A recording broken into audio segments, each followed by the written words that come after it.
مفتی صاحب کے YouTube channel کو سبسکرائب کیجیے، مفتی عطاء الرحمن قاسمی۔ بسم اللہ الرحمن الرحیم، حامدوں و مصلیاً اما بعد۔ معزز سامعین کرام، حضرات انبیاء کرام کے تذکرے میں حضرت موسیٰ علیہ السلام کا ذکر چل رہا ہے۔ گزشتہ کئی پروگرام ہو چکے، طویل واقعہ ہے، آج بھی اختتام پذیر نہیں ہوگا۔ حضرت موسیٰ علیہ السلام اور جادوگروں کا مقابلہ ہوا، گزشتہ پروگرام میں بتایا تھا۔ جادوگروں نے اپنے لاٹھی ڈنڈے رسیاں ڈالی، ان کے سانپ بن گئے، تو حضرت موسیٰ علیہ السلام نے اپنا عصا ڈالا، اس کی اژدہا بن گئی اور تمام جادوگروں کے ساز و سامان کو ایک ہی سانس میں ختم کر دیا۔ جادوگر ہار گئے، لیکن جو دو مد مقابل ہوتے ہیں اکثر طور پر حقیقت کو سمجھنے کے لائق ایک دوسرے کو وہی ہوتے ہیں۔ تو جادوگر فوراً سمجھ گئے کہ یہ جو موسیٰ ہے یہ اس کا جادو نہیں ہے، یہ واقعی معجزہ ہے اور اللہ تبارک و تعالیٰ کی ذات بابرکت ہے اور یہ اللہ کے نبی ہیں۔ حضرت موسیٰ علیہ السلام پر تمام جادوگر فوراً ایمان لے آئے۔ اب جب ایمان لے آئے تو فرعون آگ بگولا ہو گیا، ناراض ہو گیا۔ اب جب آدمی ظالم و جابر ہوتا ہے، اس کے پاس دلیل نام کی کوئی چیز نہیں ہوتی ہے۔ اس کے پاس اگر کچھ ہوتا ہے تو ڈکٹیٹرشپ ہوتی ہے، اس کے پاس اگر کچھ ہوتا ہے تو دھمکی ہوتی ہے، تھریٹ ہوتی ہے۔ وہ سامنے والے کو اپنے رعب اور دبدبے میں دبانے کی کوشش کے علاوہ کچھ نہیں کرتا ہے۔ فرعون نے اسی کا یوز کیا، استعمال کیا، اور اس نے دھمکی دی کہ اے جادوگرو، اگر تم موسیٰ پر، اس کے رب پر اور اس کے دین پر ایمان لاتے ہو تو میں تمہیں تمہارے ہاتھ اور پاؤں کاٹ دوں گا مخالف سمتوں سے، یعنی دایاں ہاتھ اور بایاں پیر، بایاں ہاتھ اور دایاں پیر یہ کاٹ دوں گا اور سولی پر چڑھا دوں گا۔ جادوگروں نے اس بات کو سنا اور جواب دیا کہ فرعون کان کھول کر سن لو، جب تک ہم تمہارے مال و دولت کے لالچی بھی تھے، تمہارے بادشاہ ہونے کا خوف بھی تھا، لیکن اب ہم ایمان لا چکے ہیں، نہ ہمیں آپ سے کوئی لالچ ہے، نہ ہمارے دل کے اندر آپ کا کوئی خوف اور خطر ہے۔ اب ہم ایمان لا چکے ہیں، اب اس سے ڈگنا ہمارے بس کی بات نہیں ہے۔ اب جتنی پاور، جتنی طاقت جو تم سے ہو سکتا ہے وہ کر ڈالو، ہم ایمان سے ڈگنے والے لوگ نہیں ہیں۔ جادوگروں نے کہا کہ تم ہم پر زیادہ سے زیادہ کیا ظلم کر سکتے ہو؟ ہمیں سولی پر چڑھا سکتے ہو، ہماری جان لے سکتے ہو، تو سن لو، ہمارے لیے جان کا دینا آسان ہے، لیکن موسیٰ کے رب سے، موسیٰ کے دین سے، موسیٰ کے ایمان سے پھرنا ناممکن ہے۔ اب فرعون کو بڑی تشویش ہوئی۔ فرعون اپنے دربار اس نے لگایا، لوگوں سے بات چیت کی، جو اس کے وزراء تھے وہ بھی آپ اس فرعون کو چڑھانے کا کام کرنے لگے کہ دیکھ لو، اگر موسیٰ کے ماننے والوں میں اس طریقے پر اضافہ ہونے لگا اور آپ کے ماننے والوں میں کمی ہونے لگی تو ایک دن آئے گا کہ یہ موسیٰ ساری چیزوں کو الٹ پلٹ کر دے گا۔ اب فرعون کہنے لگا ٹھیک ہے، چلو کوئی بات نہیں، اب ہم اس کا کوئی حل نکالیں گے. اس کا حل یہ ہے کہ اب دوبارہ وہ کام شروع ہوگا کہ ان کے لڑکوں کو قتل کر دیا جائے گا اور لڑکیوں کو باقی رکھا جائے گا. میرے پاس سب چیزوں کا علاج ہے. کچھ دنوں کے بعد ان کے جوان بوڑھے ہو جائیں گے, بچے بڑے نہیں ہوں گے. ان کی جو لونڈیاں ہیں وہ ہمارے یہاں لونڈی اور غلام باندی بن کر کام کریں گی, وہ ہمارے کام آئیں گی. گویا یہ دوبارہ ڈکٹیٹرشپ والا آدیش ہے. جیسے پہلے بچوں کو قتل کرایا گیا تھا, اسی طریقے پر یہ دوبارہ حکم دیا جا رہا ہے.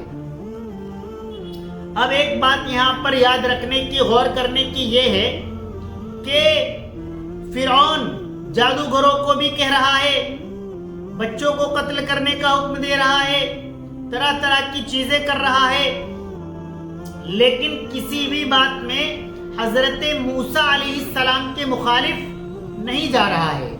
حضرت موسیٰ علیہ السلام کے خلاف کوئی آرڈر جاری نہیں کر رہا ہے. حضرت موسیٰ علیہ السلام کے خلاف کوئی آدیش نہیں کر رہا ہے. کیوں؟ کیونکہ اس کے دل پر ہیبت حق وہ بیٹھ چکی تھی. حضرت موسیٰ علیہ السلام کا رعب اس کے دل پر قابض ہو چکا تھا. حضرت موسیٰ علیہ السلام کے معجزے کی انوکھی بات اس کے دل میں گھر کر گئی تھی. اب وہ چاہ کر بھی حضرت موسیٰ کے خلاف نہیں بول پا رہا تھا. اب وہ بس یہی کر پا رہا تھا کہ کس طریقے پر ستایا جائے, ظلم کیا جائے, پریشان کیا جائے, اور اس نے زیادتی کر دی, اضافہ کر دیا. اب جو اوباش قسم کے لوگ تھے, جنہیں ستہ پکش کی حمایت حاصل تھی, جنہیں فرعون کا ساتھ حاصل تھا, قبطی لوگ, وہ اب حضرت موسیٰ علیہ السلام کے ماننے والوں پر اور بنی اسرائیل پر ظلم و استبداد میں اور زیادہ اضافہ کرنے لگے. جس کونے پر, جس گلی میں, جس نکڑ پر کوئی بنی اسرائیل کا آدمی ملتا, وہ اسے زد و کوب کرتے, یہاں تک کہ اتنا مارتے کہ کبھی کبھی اس کا قتل کر دیتے. ایک طرح کی موب لنچنگ شروع کر دی. انہیں پورے طور پر حمایت حاصل تھی, انہیں کوئی خوف و خطر نہیں تھا, وہ پورے طور پر اس پر کام کرنے لگے. اب آپ یہاں اندازہ لگا سکتے ہیں کہ ہمارے ملک ہندوستان کے بھی حالات آج اسی طرح کے ہیں. وہ تو مالک تھا بالکل کلی طور پر, بادشاہ تھا, کسی سے کوئی اس طرح کا نظام نہیں تھا کہ بہت سارے وزراء ہوں, پارلیمنٹ ہو, وپکش ہو, اس کی بھی کچھ رائے مانی جائے یا اسے اپنا کچھ کہنے کا حق اور ادھیکار ہو. آج ہے تو اس کے اپوزٹ, لیکن وہی دور ہے. ستہ پکش کا سہیوگ حاصل کیے ہوئے لوگ مظلوموں پر ظلم کرتے ہیں, موب لنچنگ ہو جاتی ہے, اور جب بھی کوئی مسلمان نظر آتا ہے یا اس کے علاوہ جو اقلیتیں ہیں وہ نظر آتی ہیں, تو اکثریت کے لوگ ان پر طرح طرح کے جملے کستے ہیں, اور کسی معاملے میں انہیں بولنے کا, آواز اونچی کر کے بات کرنے کا کوئی حق اور ادھیکار نہیں ہوتا ہے. جو اس دور کے اندر مظالم توڑے جا رہے تھے, آج بھی وہی مظالم کیے جا رہے ہیں. حضرت موسیٰ علیہ السلام اپنے طور پر کوشش کرتے رہے. ایک اور چیز جو آج کے دور کو اس دور کو ملاتی ہے, بنی اسرائیل کے لوگوں نے جب دیکھا کہ ظلم بڑھ گیا ہے, تو حضرت موسیٰ علیہ السلام سے کہنے لگے کہ ہم تو سمجھ رہے تھے آپ کے آنے سے ظلم کم ہو جائے گا, لیکن آپ کے آنے سے تو ظلم بڑھ رہا ہے. حالانکہ کسی سے بھی آزادی حاصل کرنے کے لیے قربانیاں دینی پڑتی ہیں. ہمارے پڑوسی ملک افغانستان نے اور وہاں کے باشندوں نے اپنے ملک کو آزاد کرانے کے لیے تقریباً 40 سال تک لاکھوں جانیں قربان کی، تو آج الحمدللہ وہ آزاد ملک کے اندر آزاد فضا میں سانس لے رہے ہیں، تو قربانی تو دینی پڑتی ہے۔ موسیٰ علیہ السلام وہ وقت کے بادشاہ سے لڑ رہے تھے، ڈکٹیٹرشپ سے لڑ رہے تھے، اور ایسے شخص سے لڑ رہے تھے جو خدائی دعویٰ کیے ہوئے تھا، جس کے سامنے آپ کی اور آپ کی قوم کی کوئی حیثیت نہیں تھی، تو قربانیوں کی ضرورت تو تھی، مظالم میں تو اضافہ ہوتا، لیکن جیسے جیسے ظلم اور ظالم کے خلاف لڑتے تو ظالم کو کمزور ہونا پڑتا ہے۔ حضرت موسیٰ علیہ السلام پر انہوں نے وہی چیزیں شروع کر دی کہ آپ کی وجہ سے تو یہ مظالم اور بڑھ رہے ہیں۔ تو آج بھی وہی دور ہے، ہمیں اپنے قائدوں پر اعتبار نہیں ہے، ہم اچھا قائد تلاش نہیں کر پاتے ہیں۔ اگر ہمارا کوئی قائد محنت کرتا ہے تو ہم اس میں طرح طرح کی کمیاں نکالنے لگتے ہیں۔ ٹھیک ہے، یہ معاملہ اصل میں ہے کہ کوئی قائد ہوگا تو اس سے کوئی نہ کوئی کہیں غلطی چوک بھی ہوگی۔ ہم یہ سمجھتے ہیں کہ اگر کوئی قائد ہے تو وہ ساری غلطیوں سے پاک ہونا چاہیے۔ انبیاء کرام واقعی تمام غلطیوں سے پاک اور صاف ہوتے تھے، لیکن ان پر بھی یہ سوال تھا کہ یہ تو کھانا بھی کھاتے ہیں، یہ تو آرام بھی کرتے ہیں، یہ تو سیاسی گفتگو بھی کرتے ہیں، یہ تو بزنس بھی کرتے ہیں۔ آج بھی وہی سوالات کھڑے ہوتے ہیں۔ کوئی عالم ذرا سی کوئی سیاسی گفتگو کرنے لگے کہ جی یہ تو سیاسی ہو گیا ہے، کوئی عالم کسی بزنس کاروبار پر کام کرنے لگے کہ جی اس کو تو دنیا کی محبت ہو گئی ہے۔ اب آپ غور کریں، اس عالم سے اپنا اگر نعوذ باللہ ثم نعوذ باللہ موازنہ کریں تو اس کی عبادتیں کتنی افضل ہیں اور ہم کیا کر رہے ہیں، ہماری کیا حیثیت ہے، اس پر غور نہیں کرتے، بلکہ اگر وہ کسی کام میں لگا ہوا ہے اس پر غور کرتے ہیں۔ درحال ہے کہ قائد، سب سے بڑے قائد حضور پر نور نبی کریم صلی اللہ علیہ وسلم ہمیں سیاست کرتے نظر بھی آتے ہیں۔ آپ کی حیات طیبہ پر جب نظر ڈالتے ہیں تو آپ ہمیں بزنس کاروبار کرتے نظر آتے ہیں، تو یہ کوئی قباحت کی چیز نہیں ہے، بلکہ ہمیں اپنے قائدین پر اعتبار کر کے ان کے کندھے سے کندھا ملا کر ان کا ساتھ دینا چاہیے۔ آج بھی ہمارے قائدین اسی طریقے پر ظلم اور ظالم کے خلاف لڑنے کا کام کر رہے ہیں، تو ہماری ذمہ داری بنتی ہے کہ جب وہ آواز لگائیں ان کی آواز سے آواز ملا کر ہم ان کے ساتھ کھڑے نظر آئیں۔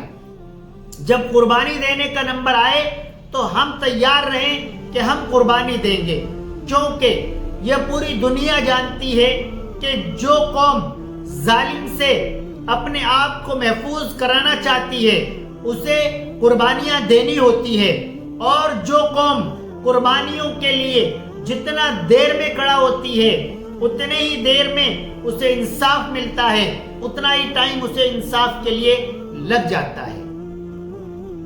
خیر، جب اور بات آگے بڑھی تو پھر مشورہ بیٹھا کہ بھائی مشورہ کر لو کیا ہونا چاہیے۔ فرعون نے کہا دیکھو بھائی میں موسیٰ سے نہ ڈرتا ہوں نہ اس کے خدا سے ڈرتا ہوں، میں تو یہ کر سکتا ہوں کہ میں اسے ختم کر دوں، قتل کر دوں، لیکن آپ لوگ مجھے مشورہ دو۔ یہاں ایک بات سامنے آتی ہے کہ ایسے ظالم و جابر اور ڈکٹیٹرشپ والے بادشاہ کو کسی کے مشورے کی ضرورت تھی یا نہیں تھی؟ نہیں تھی، لیکن اس کے دل پر ایک روب تھا حضرت موسیٰ کا۔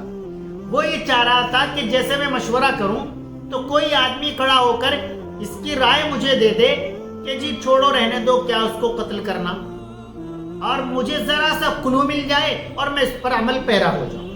اس نے مشورہ طلب کیا، کیبنٹ بٹھائی، بتاؤ بھائی میں تو نہ موسیٰ سے ڈرتا ہوں نہ اس کے رب سے ڈرتا ہوں، میں تو اسے آج قتل کر دوں۔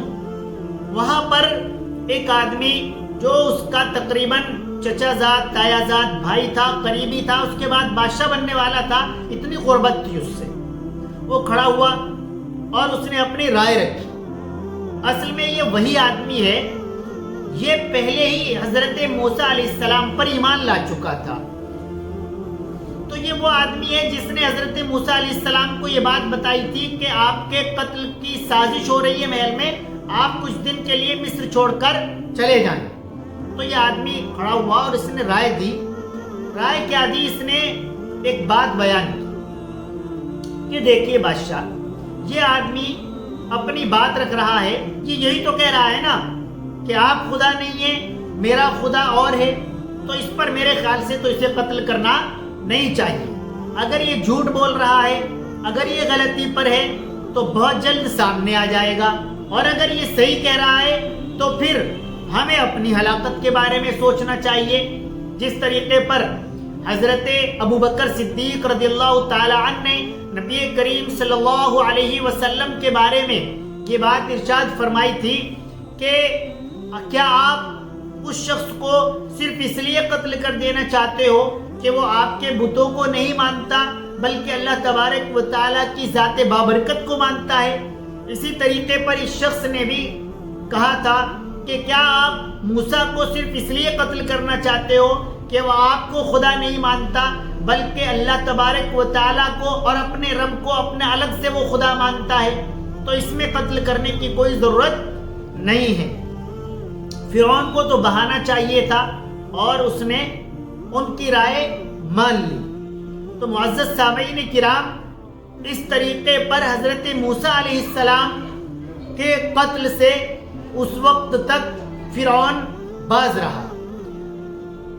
اس کے بعد کی جو زندگی ہے، اس کے بعد پھر جب یہ لوگ بالکل ماننے کو تیار نہ ہوئے تو حضرت موسیٰ علیہ السلام نے ان کے لیے جو دعا فرما دی تھی، بد دعا فرما دی تھی، اور ان پر جو عذاب آئے تھے اگلی قسط میں انشاءاللہ تعالی ان عذاب کا تذکرہ ہوگا، بتایا جائے گا کون سا عذاب کس طریقے پر آیا تھا.